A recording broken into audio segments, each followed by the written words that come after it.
Este video entonces vamos a presentar la segunda parte de las políticas de comunicación, fundamentalmente las que están centradas en lo que sucedió en la Argentina y más específicamente en los últimos años.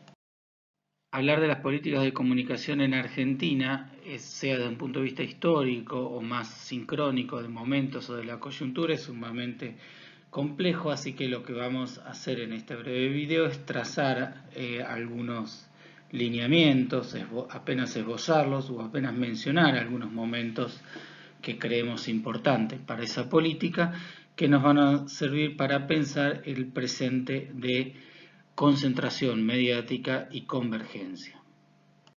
Como bibliografía obligatoria, recuerden que tienen el texto de Califano, que es más histórico, y si consiguen, no lo encontré digitalizado, pero si tienen pueden leer alguna reseña del libro de Martín Becerra, que habla específicamente de Argentina y de América Latina, y el libro de Quillenburg y McQuail, que también se los voy a subir a Quintos, que es un poco el libro base de donde sale toda esta periodización que vimos la clase pasada. Ahora lo que vamos a ver a modo de introducción es un pequeño fragmento de un programa de encuentro dedicado a la ley de medios que hace una breve historización de ciertas leyes en la Argentina. 1875. Se sanciona la Ley 750-1/2, el exponente legislativo más antiguo de nuestra historia con relación a las comunicaciones. Esta ley dictamina que todo nuevo telégrafo nacional necesita autorización del Poder Ejecutivo o del Congreso. 1953. En el marco del segundo mandato de Juan Domingo Perón, el Congreso promulga la primera ley de radiodifusión sancionada durante un gobierno constitucional. 1972. Durante el gobierno de facto de Alejandro Agustín Lanusse, se sanciona el Decreto Ley 19.798, con el que el Poder Ejecutivo Nacional se erige con la competencia para establecer, explotar, autorizar y fiscalizar toda actividad de telecomunicaciones, también para administrar las bandas de frecuencias. Se crea el Comité Federal de Radiodifusión, CONFER, un organismo autárquico dependiente del Ejecutivo. 1980. Se dicta el Decreto Ley de Radiodifusión 22.285, firmado por Jorge Rafael Videla, José Alfredo Martínez de Hoz y Albano Arguindegui. Este decreto ley sigue los preceptos de la Doctrina de Seguridad Nacional para garantizar la adhesión de los contenidos al mandato dictatorial y mantiene un sistema comercial de medios cuyo único nuevo actor no comercial es la Iglesia. 1987. El Ejecutivo conforma el Consejo de Consolidación de la Democracia, conocido como COCODE. Una de sus funciones es elaborar un proyecto de ley de radiodifusión para derogar el decreto ley de la dictadura, pero no llega a concretarse. 1989. El presidente Carlos Menem da comienzo a las privatizaciones con la Ley de Reforma del Estado. Se modifica el artículo 45 del Decreto Ley 22.285. Se privatizan Canal 11 y Canal 13 y se habilita a los dueños de diarios para que sean licenciatarios de medios audiovisuales, algo estrictamente prohibido, por ejemplo, en la legislación de Estados Unidos. 1999. Menem vuelve a cambiar el decreto ley con un decreto que modifica el tope de 4 licencias de radio o televisión por persona física o sociedad comercial. Ahora, cada una puede tener 24 licencias. 2004. Más de 300 organizaciones se reúnen y conforman lo que luego se denomina la Coalición por una Radiodifusión Democrática, que elabora un listado con 21 puntos básicos por el derecho a la comunicación. 2009. Días después de la presentación del anteproyecto de una nueva ley de radiodifusión por parte de la presidenta Cristina Fernández de Kirchner, se inicia en el Chaco el primero de los 24 foros participativos de consulta pública. El 10 de octubre de ese año se sanciona la Ley 26.522 de Servicios de Comunicación Audiovisual.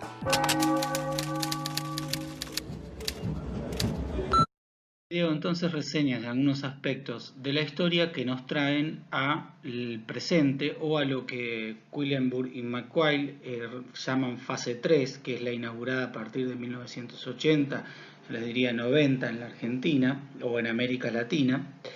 Y este esquema es tomado de ese texto, que es el texto base de los 3 paradigmas que retoma Califano, que es el de la bibliografía obligatoria.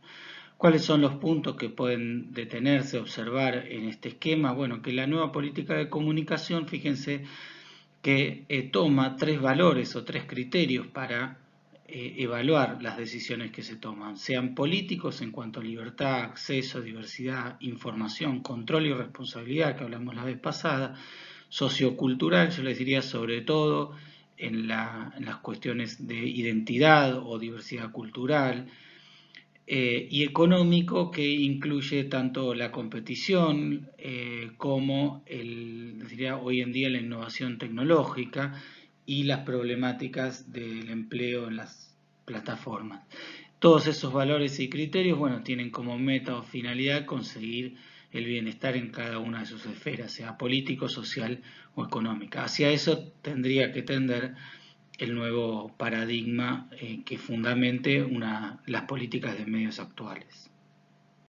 El periodo de postdictadura inaugura sobre todo algunos procesos nuevos, cierto desplazamiento en relación con el consumo masivo de la televisión fundamentalmente, pero además bueno, la erradicación de la censura directa, que fue propia de la dictadura. Piensen en el antecedente de Malvinas. Los medios quedan en una situación muy crítica después de la cobertura de Malvinas. Muy crítica en el sentido de mucha falta de credibilidad.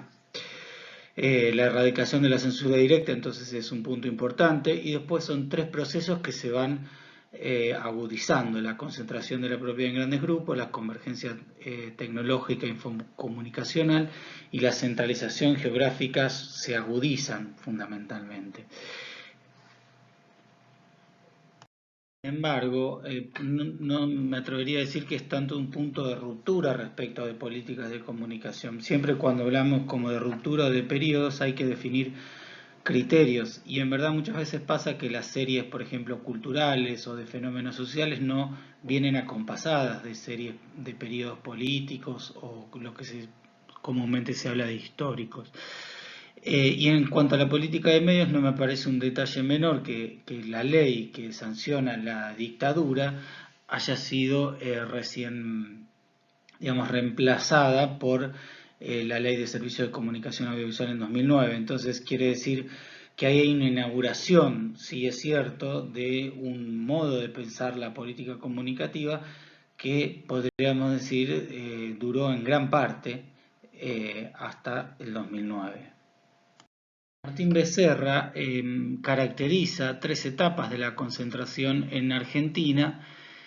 La primera tiene su punto de inflexión importante en la década de los 90 con la privatización e ingreso de capitales extranjeros durante el gobierno de Menem. Vimos la ley de reforma del Estado, por ejemplo, en el video que se da en este contexto. Entonces hay como una profundización de la privatización de los medios estatales. En la década del 90 se produce un ingreso muy grande también de capitales extranjeros.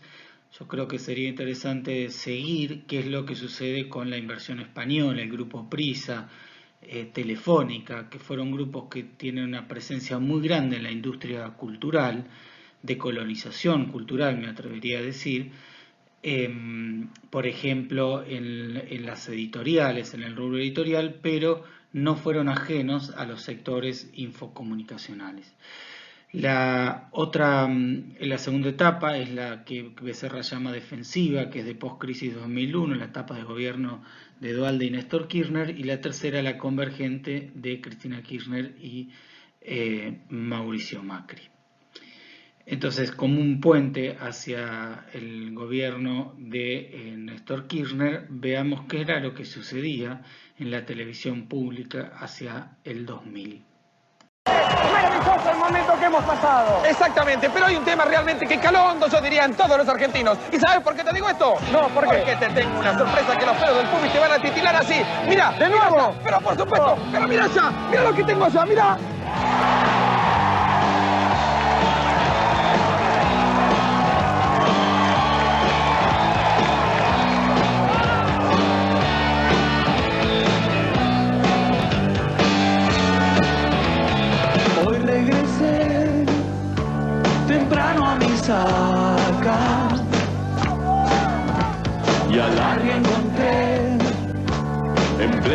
resaca.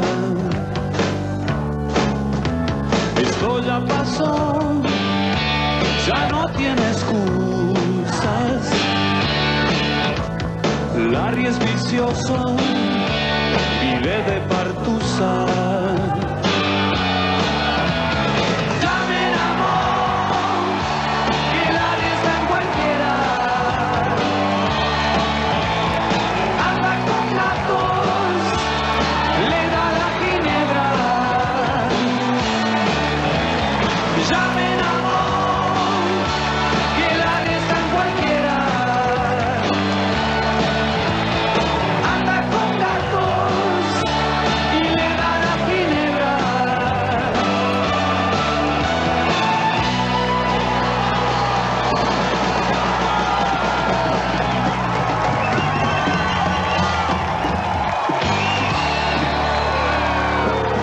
Muchísimas gracias. Gustavo Cerati acá en Todo por 2 pesos. Y ahora sí, Caserta, mándame donde te quieras con nosotros. Por supuesto. Claro que sí. Lo que muestra o lo que evidencia ese video es que podríamos decir literalmente los medios estatales funcionaban con 2 pesos y si hubo programas de calidad o buenos se debía a la creatividad dentro de, como siempre, a la creatividad de sus trabajadores, no tanto a la remuneración o el financiamiento que realmente recibían. Bueno, entonces el contexto de 2001 es un hito importante para entender el gobierno de Duhalde y de Néstor Kirchner respecto de la política de medios, porque bueno, es un momento de mucha crisis, como hubo en todos los sectores, crisis económica, política, pero bueno, mucha crisis del sector comunicacional también. Para no hacerlo muy extenso, no vamos a contextualizar ni desarrollar mucho estos ítems, pero tengan en cuenta que bueno, son momentos dentro de procesos históricos más complejos, ¿no? Una cuestión interesante es el decreto sobre acceso a la información pública que Néstor Kirchner emite en ese momento, muchas veces no recordado. Macri lo convierte en ley en los últimos años, pero es un decreto que tiene la ley tiene como antecedente el decreto de Néstor Kirchner. La ley de bienes culturales que tendió al fomento de la industria local y también se fue dando un progresivo financiamiento, un mayor financiamiento de canales estatales, de Canal 7, la creación de Canal Encuentro, que fue no solo una cuestión solo de financiamiento, sino como vitalizando la calidad del canal estatal, fundamentalmente a partir de Encuentro, que dependía en su momento del Ministerio de Educación. Algunas cuestiones que tuvieron relacionadas con ciertas tendencias a la concentración en el gobierno de Néstor Kirchner es la renovación automática de licencias, primero por 10 años y luego por 10 años más de televisión y radio, y el último día de su gobierno permitir la fusión de Cablevisión y Multicanal, que le dio una cobertura gigantesca al grupo Clarín. En el gobierno de Cristina Kirchner también sucede una serie de hitos, insisto, que son complejos, los invito a pensarlos en su contexto. Pero bueno, podemos mencionar el cuestionamiento a la propiedad de papel prensa, la importancia y el gigantesco financiamiento que se le dio a la televisión digital abierta, a la TDT, o sea, al fomento de la digitalización de la infraestructura fundamentalmente, y que eso se hizo una inversión muy grande que después quizás no tuvo todo el desarrollo que uno esperaba respecto de esa gran inversión, lo que no quiere decir que todavía eso no se pueda retomar, pero fue una decisión muy importante del Estado respecto de inversión en infraestructura, en este caso, que le permitió también, bueno, la creación de canales y la distribución de señales de canales propios también, ¿no? Paca Paca, Deport TV, Inca TV. Es decir, que hubo como un gran posicionamiento respecto del Estado en cuanto a financiamiento y difusión y crecimiento de medios públicos. El caso de los derechos de exhibición del fútbol masculino, fútbol para todos, fue también un tema de mucho debate y discusión respecto del rol del Estado en ese caso y el financiamiento. Hubo un fuerte fomento de la producción audiovisual, y también no debemos olvidar un poco el programa 678 con todos los cuestionamientos que recibió posteriormente, o incluso en ese momento inauguró, creo yo, o digamos tampoco es tan personal esto, como para lo que sería la opinión pública o la opinión general, una puesta en duda de los medios, ¿sí? Como un momento de empezar a dudar de la información que recibía. Y obviamente las dos leyes que marcaron el gobierno de Cristina Kirchner es la Ley de Servicios de Comunicación Audiovisual y la Ley de Argentina Digital. En estos fragmentos de diarios lo que podemos ver es de qué manera se tituló la aprobación de la ley en el Senado de la Ley de Servicios de Comunicación Audiovisual, y no es menor el hecho del modo de nombrarla, Ley de Medios K, Ley de Medios o Ley de Medios del Kirchnerismo, digamos, ¿no? Como incluso los medios opositores en ese momento atribuyéndole una propiedad intelectual, cuando el proceso, como recordarán en el video, fue bastante más complejo, no tan lineal, ¿sí? Más allá de que haya tenido su rivalidad individual, por llamarlo de alguna manera, o grupal entre Estado y Grupo Clarín. Lo curioso es que Página 12, podríamos decir, la nombra como Ley de Servicios de Comunicación Audiovisual, sin embargo, en la imagen que adjunta, un poco podríamos decir que está en la misma línea del resto de los titulares. Entonces, la Ley de Servicios de Comunicación Audiovisual se sanciona en 2009. Algunos de los puntos importantes, esto es la habilitación a las organizaciones sin fines de lucro. Recuerden que la ley de la dictadura habilitaba a las iglesias, pero acá se abre, ¿no?, a las universidades, incluye las iglesias, pero también pueblos originarios, distintas comunidades y organizaciones sociales. O sea, les habilita licencias de radio y televisión. Trata de separar la autoridad de la aplicación, el AFCA, del Poder Ejecutivo. Digo trata porque en la práctica quizás no se dio tanto, pero lo cierto es que la organización formal de ese organismo incluía miembros del Congreso, del Poder Ejecutivo, miembros designados por el Consejo Federal, representantes de provincias y organizaciones sin fines de lucro, es decir, un gobierno un poco colegiado. El límite a la concentración se dio por las licencias de TV, las restricciones en licencias de TV, digital, restricciones en medios abiertos, la cantidad de licencias por localidad, incluso no más el 35% de audiencia a nivel nacional, es decir, ciertas restricciones también en la audiencia, y después cuotas de mercado respecto del tipo de producción nacional un 60% y local un 30%, es decir, que se tendía un límite hacia la concentración y se trató de fomentar el pluralismo y la diversidad cultural, los ejes que señalábamos en el esquema, ¿no? Se excluyó, esto es un punto importante, la regulación de convergencia, por ejemplo, el problema que hubo sobre las telefónicas, que fue un punto que sirvió para negociar con los partidos de izquierda, retirarlas. Y la prensa gráfica también estuvo excluida, por eso no es una ley de medios, sino de servicios de comunicación audiovisual.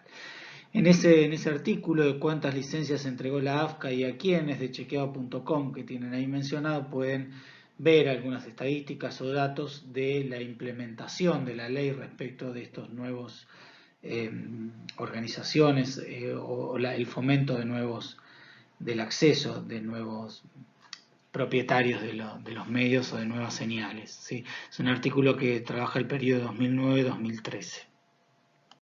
La Ley Argentina Digital de 2014 hay una serie de cuestiones que nos pueden servir para pensar. Por ejemplo, esto un poco de que el objeto sea las tecnologías de la información, las comunicaciones y telecomunicaciones. O sea, de alguna manera es una ley que está pensando la convergencia. Por eso se habla ahora de los medios infocomunicacionales, porque incluiría también la cuestión de las telecomunicaciones. A su vez, lo que permitió esta ley es que las empresas de telecomunicaciones puedan tener licencias de televisión por cable, servicios de triple play. Hay un punto que fue muy discutido, la posibilidad de alquilar infraestructura de cable. Esto fue muy discutido porque quiere decir que el cable que tiene la cooperativa en un pueblito pequeño de La Rioja, ese cable, esa infraestructura que puso la cooperativa del pueblo, puede ser alquilada por un mega grupo por Telefónica, si ustedes quieren, para poder dar servicios, distintos servicios. Entonces, de alguna manera es una ley que le favorece, digamos, que permite la utilización de infraestructura de grandes grupos, aunque esa infraestructura haya sido realizada por pequeñas empresas o cooperativas, ¿no? Entonces eso fue un punto también discutible. Y por otro lado, la idea de garantizar el acceso y no regular el contenido nos lleva a un concepto que vamos a pensar más adelante, seguir comentando, que es el de neutralidad de las redes. El gobierno de Macri tuvo muchos puntos negativos respecto de las políticas de comunicación, en tanto profundizaron el proceso de concentración a partir de la derogación de algunos artículos de la ley que limitaban ciertas restricciones, la aprobación de las compras del Grupo Clarín de Nextel y Telecom, también a través de la desfinanciación de canales estatales, la pérdida de calidad, la pérdida de audiencia, despidos de trabajadores, y además la disolución del AFCA y la creación del ENACOM, que es el ente que actualmente regula medios y telecomunicaciones. Y la cuestión es que más allá de que en lo formal haya generado dudas, como les dije antes, el directorio del AFCA estaba integrado por personas de diversa procedencia institucional, y el ENACOM tiene un directorio que tiene una mayor dependencia del poder ejecutivo. Y lo que sí podríamos decir que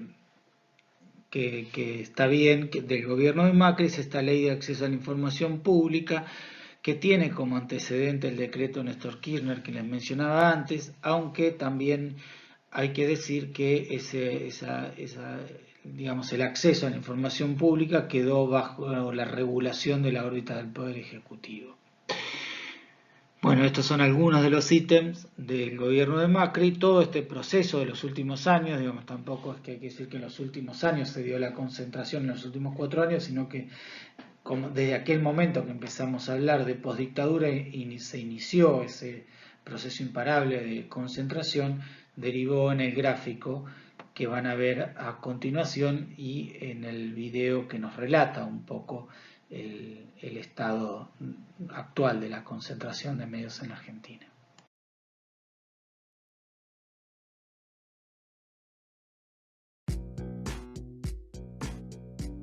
Los medios ocupan un rol central en la vida política y social de la Argentina, donde el 95% de la población ve televisión, el 70% escucha radio y el 57% lee diarios en papel y a través de Internet.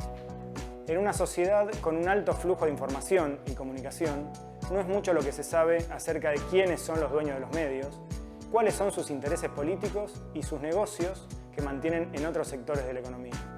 El proyecto MUM Argentina es una investigación que realizaron Reporteros Sin Fronteras y Tiempo Argentino sobre los empresarios y las empresas que construyen sentido en la información que consumes para entender la realidad. Estos son algunos de los hallazgos del estudio. En Argentina, los 8 principales grupos mediáticos concentran casi el 60% de las audiencias de televisión, radio y gráfica. El primer lugar lo ocupa el Grupo Clarín con el 25,3%, seguido por el Grupo América con el 7,25%, el Grupo Viacom con el 7,10% y el Grupo Indalo con el 6,6%. Todos tienen sus oficinas centrales en la ciudad de Buenos Aires, desde donde se producen, compran y distribuyen contenidos para todo el país. El Grupo Clarín es, desde hace muchos años, dueño de los medios con mayor audiencia en televisión, radio, gráfica y web. También tiene la principal cableoperadora del país, Cablevisión, y la mayor prestadora de banda ancha a Internet, Fibertel. Y es socio del Estado en Papel Prensa, que es la única fábrica de papel de diario del país. Pero durante la presidencia de Mauricio Macri, su tamaño se multiplicó y la distancia con el resto es gigantesca. A partir de la fusión con Telecom en 2017, alcanzó el 42% del mercado en telefonía fija, el 34% en telefonía móvil y el 40% en televisión de pago. De esta manera, se convirtió en el conglomerado más poderoso de la historia de nuestro país. Los dueños de todos los medios de comunicación masivos son hombres. Ninguna mujer tiene la mayoría de acciones de los canales, las radios y los diarios con mayor audiencia, y apenas 6 ocupan puestos de máxima jerarquía en el control editorial de los contenidos. Solamente el 27% de la información que consumimos es reportada por una mujer. Entonces, ¿qué dirán esas noticias sobre nosotras? La crisis en los medios tradicionales es global, pero en Argentina se suma a la crisis económica local y a la ausencia del Estado para atenuarla y contener la ola de despidos. En la ciudad de Buenos Aires se perdieron más de 2.700 empleos en medios entre 2016 y 2018, cifra que a nivel nacional se estima en más de 3.500. Desde que Macri asumió el gobierno, 8 medios fueron cerrados y luego recuperados por sus trabajadores. Si te interesa tener más información sobre este proyecto, sobre sus dueños, sus intereses, puedes acceder a MOM Argentina o a la página de Tiempo Argentino. Detengámonos entonces un poquito en los dos conceptos con los que abrimos este video, que es el de concentración y el de convergencia. La concentración a veces se habla y se da por supuesto que para todo el mundo es mala, sin embargo, como también podemos sospechar, es un concepto que está en debate y sobre el cual hay dos miradas, ¿sí? En esta diapositiva tienen una foto de un cuadro elaborado por Martín Becerra en el libro que tiene la bibliografía optativa, en donde señala cuáles son los puntos de las dos posturas, de los dos puntos de vista, de quienes están a favor y quienes están en contra. Los que están a favor tienen una posición mucho más liberal respecto de innovación, de contenidos, de autonomía respecto de poderes políticos, por ejemplo, mientras que los que están en contra ponen hincapié en la homogeneización de la línea editorial, la concentración económica y el lobby, digamos, de alguna manera, mayor concentración, mayor lobby de los grandes grupos económicos, mayor dependencia del estamento político. Bueno, repasen ahí los puntos que pueden ver, como para pensar que es un concepto también sobre el cual se puede mirar de dos caras. Uno de los puntos centrales respecto de la concentración, también muchas veces se habla de los grandes grupos que concentran los medios. Sin embargo, la medición de la concentración, o sea, el modo de medir la concentración, no es algo tan sencillo. En general, los criterios a partir de los cuales se mide la concentración, o sea, para establecer que hay concentración económica de medios en un país o en una región, tienen que ver con estos cuatro: la propiedad de los medios, el ingreso, la audiencia y el poder de lobby, como mencionábamos, es el final. El problema es que muchas de estas o algunas de estos puntos no hay demasiada información. Por ejemplo, el nivel de audiencia real, en general se toman muestreos de ciertos sectores, o tampoco las empresas blanquean todos sus ingresos. Por lo tanto, digamos, la medición, si bien se puede establecer o ver intuitivamente o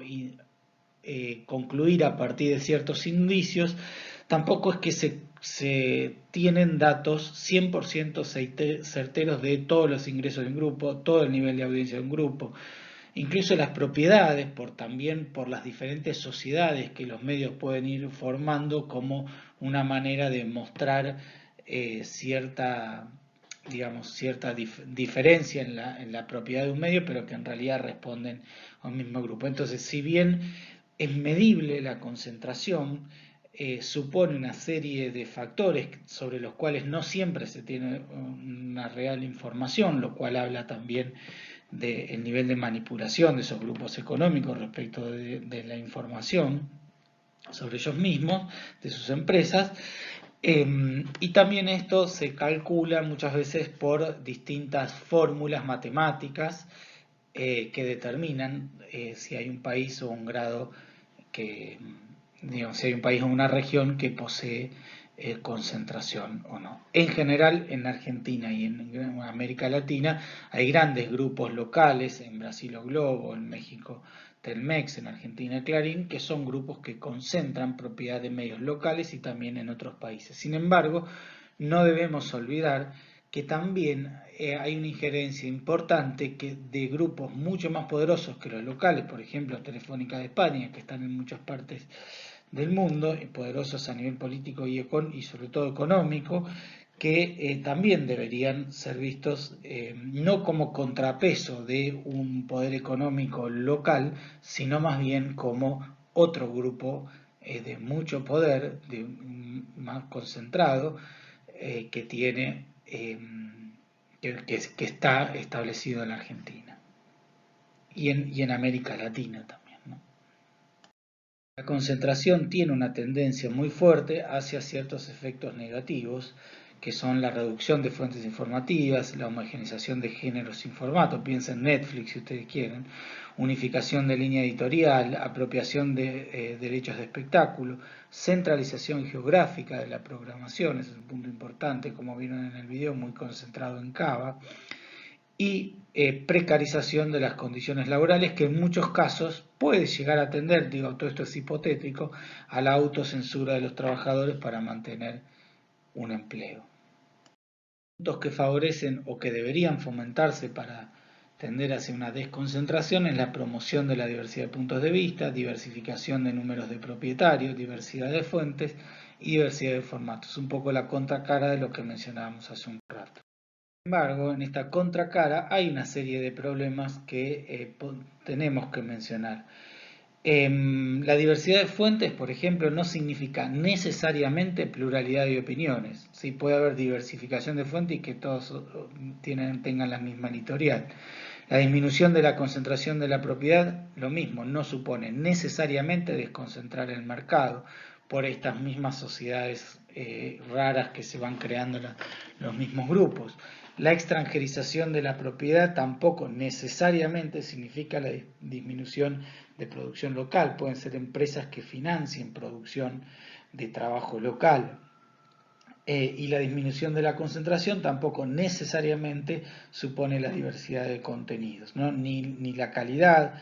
También hay que ver el problema de la legislación formal y cómo se implementan, como mencionamos respecto de dificultades en la ley de medios. Entonces, estos puntos no es que, digamos, nos tienen que llevar a pensar que es compleja la desconcentración, más allá de ciertos titulares de decir, bueno, hay que diversificar las fuentes o diversificar los puntos de vista. Bueno, a veces esas consignas, por ponerlo de alguna manera, tienen su complejidad. Disminuir la fuente no significa pluralidad de opinión necesariamente. Por supuesto que uno piensa que tiende a fomentarlo. Sin embargo, no quiere decir que necesariamente sea así. Veamos los últimos puntos respecto de Internet y los desafíos actuales. Las claves de Internet tienen más que ver, bueno, con la migración prácticamente total de los medios de comunicación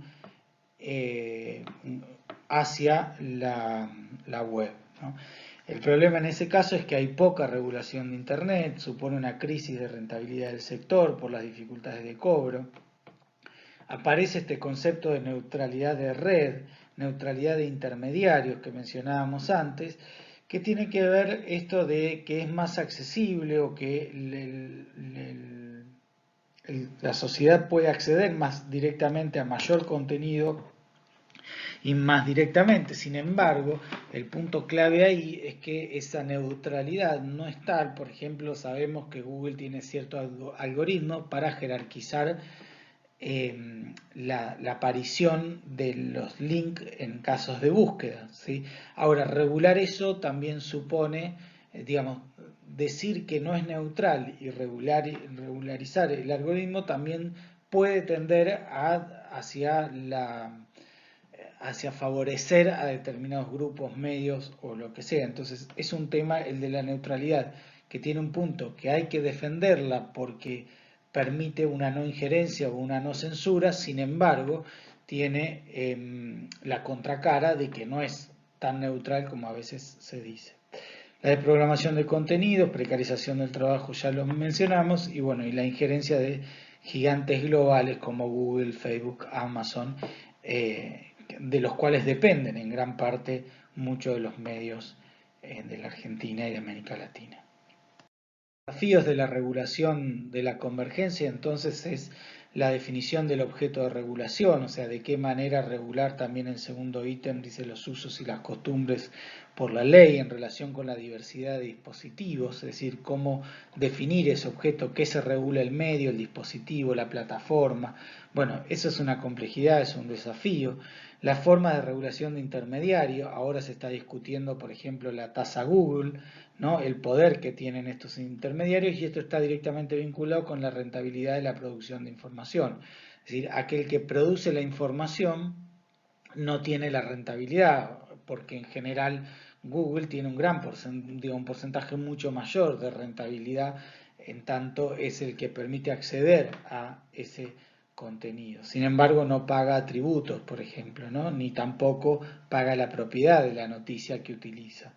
Entonces, eso es un desafío muy grande que hoy se está discutiendo, el entramado de códigos que tiene que ver con esto que les decía antes de los algoritmos que jerarquizan las apariciones de la búsqueda, y un punto también muy central es la brecha digital, que tiene que ver con el acceso más caro de quienes menos poder adquisitivo tienen. Básicamente lo podemos pensar en un ejemplo sencillo. La gente de menores recursos que tienen un plan en su celular por tarjeta, la tarjeta en general tiene el costo más caro, sea por giga o sea por llamado, mensaje o lo que sea. Entonces, fíjense que los que menos acceso tienen están pagando un servicio mucho más caro. Entonces, no solo hay que garantizar el acceso, sino garantizar un acceso equitativo, ¿sí? O en todo caso favorecer el acceso a que los que menos tienen paguen menos y puedan acceder. Entonces todos estos son desafíos de la convergencia. Y para cerrar con un video de Mark Zuckerberg frente a un tribunal en Estados Unidos respecto del caso de Cambridge Analytica. Lo que me interesa que pensemos en este video es que Mark Zuckerberg habla de su responsabilidad. O sea, el psicoanálisis nos ha enseñado que cuanto más se enfatiza una cosa es porque hay que dudar más. Entonces, tanto énfasis en la responsabilidad que él dice asumir nos debería llevar a empezar a dudar un poco respecto de esa responsabilidad que asume. Y digo esto porque muchas veces, fíjense que también cuando él habla de responsabilidad respecto a regular las relaciones. Dice, no hay solo no solo la red tiene que servir para conectar, sino de qué modo se conectan. Incluso habla de la información. Bueno, ahí está también todo un desafío. Cómo trabajar la regulación de las redes sociales, el acceso, la conexión, la información que circula y el contenido de esas redes. Como hablamos allá al principio de la clase que empezamos a hablar de esto, control y responsabilidad son dos conceptos centrales, porque cuando se pierde el eje en esos conceptos, se estaría como censurando básicamente cuando se habla de ahora cómo controlar un contenido falso, la fake news o que desinforma. Bueno, los dejo con ese video para cerrar la clase y lo retomaremos o hablaremos de todo esto para cerrar el tema en la clase siguiente de manera sincrónica. Privacy standards to ensure transparency and understanding. But it is significant here for a hearing in the United States. We didn't take a broad enough view of our responsibility, and that was a big mistake. And it was my mistake, and I'm sorry. I started Facebook, I run it, and I'm responsible for what happens here. So now we have to go through all of our relationship with people and make sure that we're taking a broad enough view of our responsibility. It's not enough to just connect people. We have to make sure that those connections are positive. It's not enough to just give people a voice. We need to make sure that people aren't using it to harm other people or to spread misinformation. And it's not enough to just give people control over their information. We need to make sure that the developers they share it with protect their information too. One of the steps that we need to take now is go do a full audit of all of Cambridge Analytica's systems to understand what they're doing, whether they still have any data, to make sure that they remove all the data. If they don't, we're going to take legal action against them to do so.